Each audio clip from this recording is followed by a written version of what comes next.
आज हम देखने वाले हैं एनसीईआरटी क्लास 8 के चैप्टर 1 साइंस सब्जेक्ट साइंस का चैप्टर 1 फसल उत्पादन एवं प्रबंधन। इसमें हम सीखेंगे फसलों मानव का शुरुआत में विकास कैसे हुआ, पृथ्वी पर जब मानव की उत्पत्ति हुई उसके बाद फिर उनका विकास कैसे हुआ, धीरे धीरे वो किस तरह से और ज़्यादा जागरूक हुए, फसल उत्पादन सीखे, औजारों का विकास किया।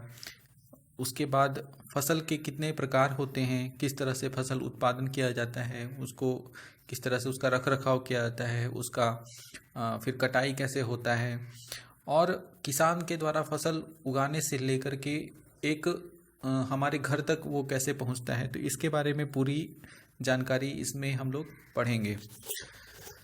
अभी लॉकडाउन का समय है और इस समय में चूँकि आप सारे जो स्टूडेंट हैं सभी क्लास के, तो वो घर पे बैठे हुए हैं। ऐसे में उनका सिलेबस भी धीरे धीरे पीछे होते जा रहा है और स्कूल के द्वारा भी ऑनलाइन क्लासेस शुरू किया जाता है। तो उसी के ध्यान में रखकर मैंने भी ये क्लास शुरू किया है। इस वीडियो में आप यहाँ पर देखेंगे क्लास 8, 9, 10 के सभी सब्जेक्ट, साइंस, मैथ, एसएसटी और इस तरह के और भी जितने भी सब्जेक्ट हैं जो ज़रूरत है वो सभी इसमें हम लोग पढ़ेंगे। तो चलिए शुरू करते हैं। फसल उत्पादन एवं प्रबंधन, ये तो हिंदी मीडियम के बच्चों के लिए है और इसी में इंग्लिश मीडियम के जो बच्चे हैं उनके लिए भी वीडियो है, तो वो भी आप देख सकते हैं। अब इसमें हम यहाँ सीखने का कोशिश करेंगे कि फसल का उत्पादन किस तरह से होता है, फसल के उत्पादन में किन जरूरी चीज़ों को ध्यान में रखा जाता है, उनका प्रबंधन मतलब उनका रख रखाव कैसे किया जाता है, ये सभी हम इस वीडियो में देखेंगे। आप ध्यान से देखिएगा। सबसे पहले हम ये देखते हैं कि मानव का विकास हुआ कैसे। तो पृथ्वी की जब उत्पत्ति हुई, पृथ्वी की उत्पत्ति के बाद जैसे जैसे समय ढलते गया, बदलते गया और यहाँ की परिस्थितियाँ जीवन के अनुकूल हुई, तो जीवन के उत्पत्ति होने पर जब मानव का विकास हुआ और मानव इस पृथ्वी पर आई, तो आने के बाद समय समय पर निरंतर उसमें परिवर्तन होते गया। शुरुआत में मानव कैसे थे, तो घुमंतू जीवन जीते थे, मतलब घूम घूम कर करते थे। पेड़ पौधों को खाते थे, उससे होने वाले फसल को, पेड़ पौधों से होने वाली फसल को अपना भोजन के रूप में लेते थे। उसके बाद एक जगह पर जब तक उनके भोजन की जो ज़रूरत थी वो पूरी होती थी, तो फिर वो किसी दूसरे जगह पर जाते थे, वहाँ पर फिर खाते थे। तो इस तरह से घूम घूम कर अपना जीवन बिताते थे। धीरे धीरे आगे चल के उनका क्या हुआ कि अपने औजार का विकास किए। औजार मतलब जैसे कि शुरू में पत्थर, पाषाण युग था तो पत्थर का औजार बनाए, फिर धीरे धीरे उनको जो और ज़्यादा जितने भी, जैसे लौह युग आया, ताम्र युग आया, कांस्य युग आया, तो इस तरह के लोहा का औजार, कांसा का, तांबा का औजार बनाते गए। इससे फिर जीवन जीते गए। आज हम मानव जीवन के सबसे विकसित दौर में अपना जीवन जी रहे हैं। ये समय इतिहास का सबसे विकसित दौर है। तो मानव का इस तरह से विकास हुआ। अब इसमें मानव ने क्या किया, तो शुरुआत में जब घूम घूम कर करते थे, तो हो सकता है उन्हें ऐसा लगा होगा, ऐसा विचार आया होगा, ऐसा सोचे होंगे कि घूम घूम कर जीने से अच्छा है कि एक जगह समुदाय बना करके रहा जाए।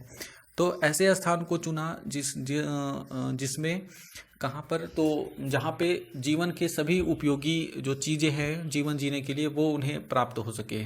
तो इसमें उन्हें क्या मिला, तो इसमें उन्होंने ऐसे स्थान को चुना जैसे नदियों के किनारे। नदियों के किनारे चूँकि आसानी से उनको जल, पानी भी मिल जाता था। नदियों के किनारे खाने के लिए भी बहुत सारी उपयोगी फल या फिर हर तरह के फसल मिल जाते थे। अब शुरुआत में तो एक जगह पे रहते थे, फिर वहाँ पे ख़त्म हो जाता था, दूसरे जगह जाते थे, लेकिन धीरे धीरे समुदाय का विकास होना शुरू हुआ। घर बनाने लगे, गुफा को ध्यान में रख करके वो शुरू में गुफा में रहते थे, तो गुफा के ही मॉडल पे उन्होंने अपने रहने के लिए घर बना लिया। तो घर बनाए, घर बनाने के बाद फिर उन्होंने क्या किया कि एक जगह पर अपना जीवन जीना शुरू किया। तो समुदाय समाज में रहना शुरू किए। तो इस तरह से घुमंतु जीवन से अब सामाजिक प्राणी बन गए। सामाजिक प्राणी के साथ साथ उन्होंने कुछ क्या सीखा, तो औजार बनाए। औजार की सहायता से उन्होंने खेती करने का काम शुरू हुआ। तो इस तरह से कृषि का शुरुआत हुआ, कृषि का प्रारंभ हुआ। कृषि के बाद अब हुआ कि कृषि करने के लिए जो जरूरी औजार हैं, जैसे आप देखे होंगे पहले के समय में, पुराने समय में जब आधुनिक मशीनों का आविष्कार नहीं हुआ था, तो उस समय बैल के द्वारा खेती किया जाता था, हल बैल लगाकर खेती होता था। तो इस तरह से औजार बनाए खेती करने के लिए, तो खेती की शुरुआत हुई। अब खेती के लिए अब जो फसल उन्होंने देखा, तो फसल से उन्होंने क्या सीखा कि हर मौसम में हर तरह के फसल नहीं उगाए जाते हैं। तो इस तरह से मौसम के अनुकूल ही उन्होंने फसल की शुरुआत की। तो किस मौसम में कैसे, तो इसको जानने के लिए हम लोग क्या कर सकते हैं, तो फसल जो है, फसल को अलग अलग श्रेणियों में बांट दिया गया। तो कितने तरह के श्रेणी होते हैं, कितने तरह के प्रकार हो गए, तो 3 प्रकार के फसल होते हैं। आपके बुक में 2 तरह के दिए हैं, खरीफ फसल और रबी फसल। एक होता है जायद फसल। हम तीनों के बारे में बताते हैं। खरीफ फसल क्या है, तो वह फसल जिसे वर्षा ऋतु में बोया जाता है उसको खरीफ फसल कहते हैं। वर्षा ऋतु में बोया जाएगा और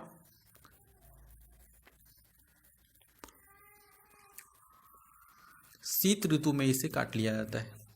तो ये हो गया खरीफ फसल। वर्षा ऋतु मतलब जून से सितंबर तक इसको बोया जाएगा। इसकी अवधि रहेगा जून से सितंबर तक का। जैसे इसमें आता है धान, मक्का, सोयाबीन, मूंगफली, कपास, तो ये सब खरीफ फसल है। यानी कि जून में इसकी बुआई होगी। जुलाई, अगस्त, सितंबर 3 महीना में इसे तैयार हो जाता है और ये काट लिया जाता है।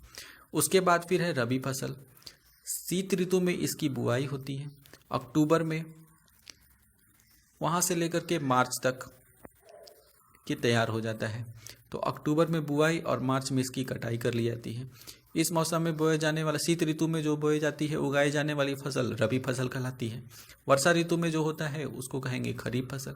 एक होता है जायद फसल, वर्षा ऋतु और शीत ऋतु के बीच में मई जून में लगा दिया जाता है। जैसे आप लोग खीरा, ककड़ी देखते हो गर्मी के समय में मिलता है, तो वो हो गया जायद फसल। खरबूज, तो वो हो गया जायद फसल।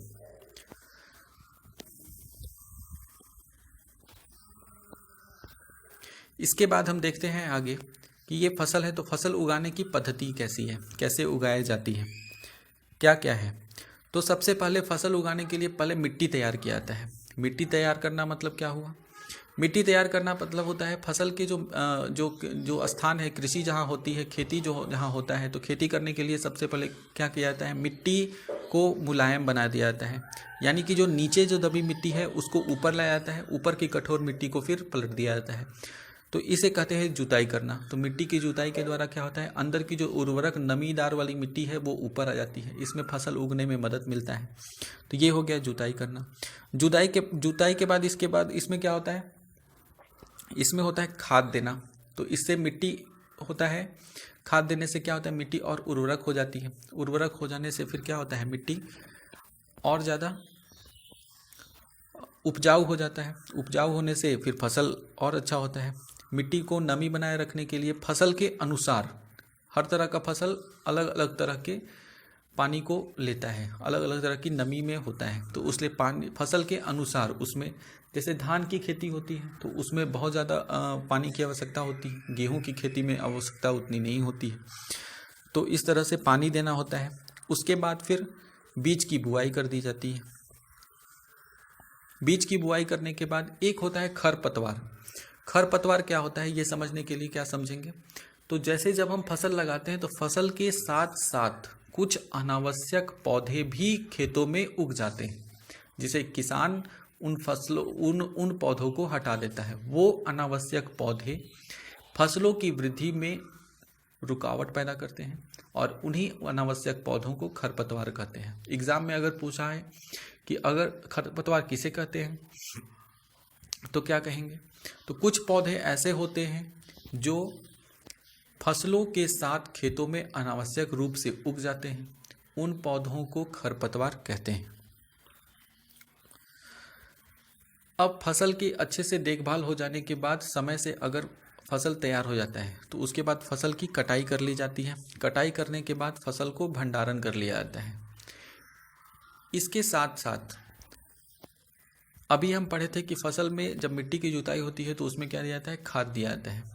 तो दो चीज यहां पर आता है, खाद और उर्वरक।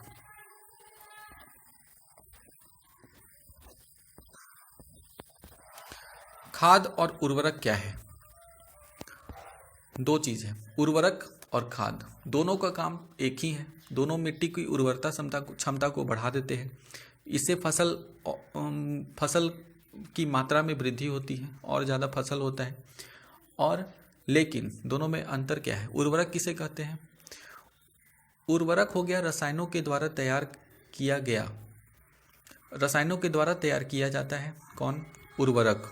उर्वरक रसायनों के द्वारा फैक्ट्रियों में मानव निर्मित होता है, मानव के द्वारा बनाया जाता है केमिकल के द्वारा, तो वो होता है उर्वरक।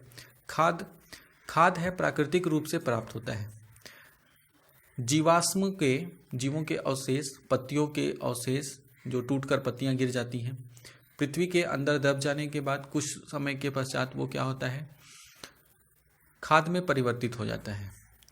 सबसे महत्वपूर्ण और सबसे जो उपयोगी खाद होता है, जैसे कि गाय का गोबर। आप देखे होंगे किसान के द्वारा खेतों में गाय का गोबर के छिड़काव किया जाता है, छीटा जाता है, दिया जाता है। तो गाय का गोबर है खाद का सबसे उत्तम खाद माना जाता है। उर्वरक और खाद में अंतर क्या है कि खाद से मिट्टी की गुणवत्ता और बढ़ जाती है, लेकिन उर्वरक से फसल तो एक साल के लिए ज़्यादा होता है, लेकिन अगले साल मिट्टी की उपजाऊ क्षमता कम होने लगती है।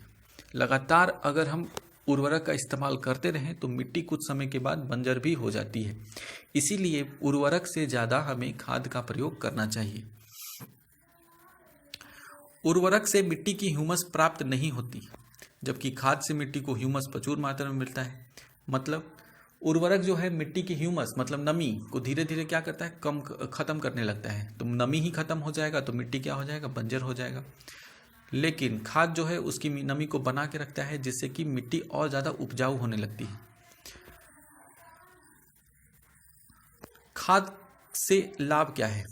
तो खाद अभी हम बताएं कि नमी बनाए रखता है, मतलब क्या है, मिट्टी के जल धारण करने की क्षमता में वृद्धि करती है।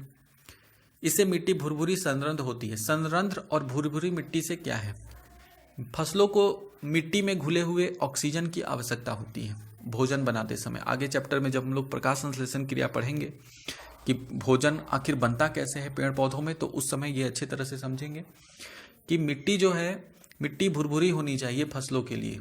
इसीलिए मिट्टी को शुरुआत में जुताई करने में पलट दिया जाता है। इससे क्या होता है, मिट्टी के बीच में जो स्थान है वहाँ पे जो ऑक्सीजन मात्रा है वो पूरी तरह से खुल जाती है, जिससे कि जब बीज को लगाते हैं तो बीज उसमें उपस्थित जो है नमी उसको लेता है और वो फिर आसानी से निकल पाता है। तो मिट्टी भुरभुरी हो जाती है किससे? खाद के इस्तेमाल करने से। जीवाणुओं की संख्या में वृद्धि होती है। आप लोग अच्छे से जानते होंगे कि केंचुआ जो होता है, केंचुआ को किसानों का मित्र कहा जाता है, दोस्त कहा जाता है। क्यों? क्योंकि केंचुआ जो है मिट्टी को लगातार मिट्टी को खाता है, तो मिट्टी खाने से वो क्या होता है, मिट्टी को भुरभुरा कर देता है। तो इससे मिट्टी में क्या होता है, नमी उपस्थित रहता है। तो इसलिए मिट्टी की उर्वरता को बढ़ाने का काम केंचुआ करता है। तो इस तरह से खाद के इतने लाभ हैं। फिर सिंचाई करना, सिंचाई की भी अलग अलग विधि है। प्राचीन समय में सिंचाई जो है वो कैसे, कुआं के माध्यम से किया जाता था, लेकिन अब आधुनिक समय आ गया है। अब क्या हो गया है, अब वैज्ञानिक तरीके से फसल का उगाया जाता है। वैज्ञानिक तरीके से फसल उगाना मतलब बीज भी गुणवत्ता का बीज है। बीज अब ऐसे वैज्ञानिक बीज आ गए हैं जो कि 3 महीना के बजाय 1 से 2 महीने में ही तैयार हो जाते हैं। तो इससे किसान क्या करता है, ऐसे बीज का इस्तेमाल करके उतने ही समय में 3 महीने में ही 2 बार फसल का कर लेता है। तो अब फसलों की मात्रा भी बढ़ गई है। सिंचाई के भी अलग अलग तरह के साधन हो गए हैं, जैसे जो मोटर पंप आ गया है, तो मोटर की मदद से सिंचाई कर ली जाती है। तो सिंचाई के भी स्रोत हो गए हैं। पहले के समय में क्या था, कुआं था, जलकूप था, नदियों में बांध बना के नहर के माध्यम से बरसात का पानी का इस्तेमाल किया जाता था, वो जमा करके, तो इस तरह से। लेकिन अब सिंचाई के कई सारे आ गए हैं, तरीके आ गए हैं, तो जिससे फसलों को नुकसान होने से बच जाता है। कीटनाशक का प्रयोग किया जाता है। कीटनाशक का प्रयोग क्यों किया जाता है? क्योंकि फसलों को नुकसान करने वाले बहुत सारे कीड़े होते हैं, जैसे टिड्डा हो गया, इस तरह के फसल जो होते हैं जो फसल को खा जाते हैं। तो कीटनाशक का छिड़काव करने से क्या होता है, फसल को नुकसान करने वाले जो कीड़े हैं वो नष्ट हो जाते हैं। खरपतवार, जो हम अभी बताएं कि खरपतवार क्या होता है, तो पौधों के साथ साथ कुछ अनावश्यक पौधे भी फसलों के साथ साथ कुछ अनावश्यक अवांछित पौधे उग जाते हैं जिनका कोई उपयोग नहीं है, तो उसे कहते हैं खरपतवार। फिर से ध्यान दीजिएगा, खरपतवार किसे कहते हैं? तो फसलों के साथ साथ जब अवांछित अनावश्यक पौधे उग जाते हैं तो उसे खरपतवार कहते हैं। खरपतवार हटाने की जो प्रक्रिया है उसे निराई कहा जाता है। निराई आवश्यक है, निराई मतलब खरपतवार हटाना आवश्यक है। क्यों? क्योंकि जो अनावश्यक अवांछित पौधे हैं जिसे आप खरपतवार बोल रहे हैं, वो जल, पोषक पदार्थ, प्रकाश, जगह, सभी चीज़ों को क्या करता है, सभी चीज़ों में अपना कब्जा जमा लेता है। इससे क्या होगा कि जो फसल है उसकी वृद्धि पर प्रभाव डालता है। कुछ खरपतवार कटाई में भी बाधा डालते हैं तथा मनुष्य और पशुओं के लिए विषैले हो सकते हैं। कुछ ऐसे भी पौधे हैं जो हमारे लिए विषैले हैं, तो अगर मान लीजिए फसल की कटाई के साथ साथ वो भी कट गया तो फिर वैसे पौधे क्या है हमारे लिए, पशुओं के लिए, क्योंकि जितने भी फसल है कुछ भाग मनुष्य इस्तेमाल करने के बाद उसको क्या करता है, पशुओं को दे देता है खाने के लिए, तो वो पशुओं के लिए भी नुकसानदेह। रसायनों का उपयोग से भी हम खरपतवार का नियंत्रण कर सकते हैं। तो खरपतवार नाशी जिसको कहते हैं, जिन रसायनों का प्रयोग करते हैं तो वो खरपतवार नाशी कहते हैं। जैसे 2,4-D, ये एक खरपतवार नाशी का नाम है 2,4-D, तो इसका छिड़काव करने से भी करते हैं। अब देखिए कटाई, फसल देखिए, बीज बो दिए, फसल उग गया, खरपतवार हटा दिए, सभी तरह के रसायनों का प्रयोग कर दिए, हम खाद डाल दिए, ज़रूरत की सभी चीज़ें कर दिए, मेरा फसल तैयार हो गया। अब क्या करना है हमको? कटाई करना है। फसल की तैयार हो जाने के बाद उसमें कटाई करना है। तो कटाई करने के लिए पहले के समय में क्या होता था, दराती, जिसे गांव में हसुआ भी कहते हैं, उसकी मदद से किया जाता था। कृषक अपने खुद से करते थे, किसान खुद से काट कर करते थे। अब चूंकि आधुनिक युग है, अब मशीनों का युग है, जहां 4 आदमी लग करके कोई काम 4 दिन में कर रहा है, अब मशीन उसे 4 मिनट में कर दे रहा है, इतना हो गया है, 4 घंटे में ख़त्म कर देता है। तो इसीलिए अब तो उससे क्या होता है, काम भी आसानी से हो जाता है, समय की बचत हो जाती है, तो इससे हमें लाभ पहुंचता है। तो ऐसे में क्या करता है, दराती के जगह अब तो बहुत तरह के हार्वेस्टर हो गए हैं, मशीन आ गए हैं जिन्हें हम लोग हार्वेस्टर कहते हैं। तो उन मशीनों का प्रयोग करके हम लोग जल्दी से कर लेते हैं, जल्दी से कटाई हो जाता है। कटाई के बाद क्या होता है, जब कटाई करते हैं तो उसमें फिर अलग अलग तरह के चीज़ें भी आ जाती हैं, जैसे धूलकन आ गया फसल के साथ, तो उसे फटक कर हम लोग, जिसे विनोइंग कहते हैं, फटक कर जब अलग करते हैं तो उसको क्या कहते हैं, विनोइंग। छोटे खेत वाले किसान अनाज के दानों को फटक कर अलग करते हैं, उसे कहते हैं विनोइंग। पिछले कक्षा में ये सब आप लोग पढ़ चुके होंगे, विनोइंग, फटक के कितने तरह से अलग किया जाता है वो सब। तो ये अब कटाई हो गया। अब देखिए कटाई क्या है कि हमारे जो भारत है वो पर्वों त्योहारों का देश है। आज भले ही हम घर पर बैठे हैं, लेकिन सामाजिक लोग हैं, हम लोग मिलनसार हैं, लेकिन अभी हमारी जो बुद्धिमत्ता है वो किस में दिखाने में है, तो घर में बैठकर अपने देश की सेवा हम लोग कर सकते हैं। तो ऐसे में हम लोग को क्या करना है, मतलब जो भी होता है, खुशी का माहौल, उसको हम लोग त्योहारों के रूप में सेलिब्रेट करते हैं, मनाते हैं। तो फसल भी क्या है, तो नया फसल उग रहा है, किसान इतने मेहनत के बाद फसल तैयार किया है, तो इसको मनाने के लिए अलग अलग जगहों पर अलग अलग तरह के पर्व मनाते हैं, जैसे पोंगल, बैसाखी, होली, दिवाली, नबान्या, बिहू। ये सब फसलों के द्वारा ही मनाए जाने वाला, फसल की कटाई पर मनाए जाने वाला है त्यौहार है। आपको ये बताना है कि पोंगल, बैसाखी, बिहू ये सब कहाँ का पर्व है। तो आपको एक लिस्ट बनाना है। इसमें क्या करना है कि फसल की कटाई पर होने वाले पर्व और किस राज्य में हैं ये बना करके रखना है अपने पास। एग्जाम में हो सकता है कि ये भी पूछा जाएगा। भंडारण करना, अब फसल जब कटाई हो गया तो कटाई के बाद इसको क्या करते हैं हम लोग, भंडारण करते हैं, जमा करके रखते हैं, ताकि किसान क्या कर सकता है, इसको मंडी में ले जाकर बेच करके पैसा कमाएगा, या फिर ऐसे भी घर के लिए भी रखना है तो घर के लिए भी हम लोग जमा करके रखते हैं। तो भंडारण के समय सबसे ज़्यादा सावधानी किससे बरता जाता है, तो कीट से, चूहों से, सूक्ष्म जीवों से सुरक्षित करना रहता है। ताज़ा फसल में नमी की मात्रा अधिक होती है। यदि फसल के दानों को सुखाए बिना भंडारित किया जाए तो उनके खराब होने अथवा जीवों द्वारा आक्रमण से वे, हम लोग जानते हैं कि जितने भी तरह के सूक्ष्म जीव होते हैं, जीवाणु होते हैं, वो नमी में सबसे ज़्यादा उपजते हैं, नमी में वो सबसे ज़्यादा जन्म लेते हैं। तो इसलिए फसलों को सबसे पहले क्या किया जाता है, सुखा दिया जाता है। सुखाने के बाद फसलों को जमा करके भंडारित करके रखते हैं, और उसमें क्या किया जाता है, जीवाणुओं से और एवं कवकों से सुरक्षा की जाती है। धूप में सुखाने से कीट से बच जाता है, जीवाणु पनपने से होता है। तो इस तरह से फसलों का भंडारण करता है। धातु के मतलब बड़े बड़े बर्तनों में जमा करके रख सकते हैं हम। जूट के बोरा में देखे होंगे अक्सर, जो धान ये सब रहता है वो जूट के बोरा में, तो इसको कहते हैं साइलो भंडार।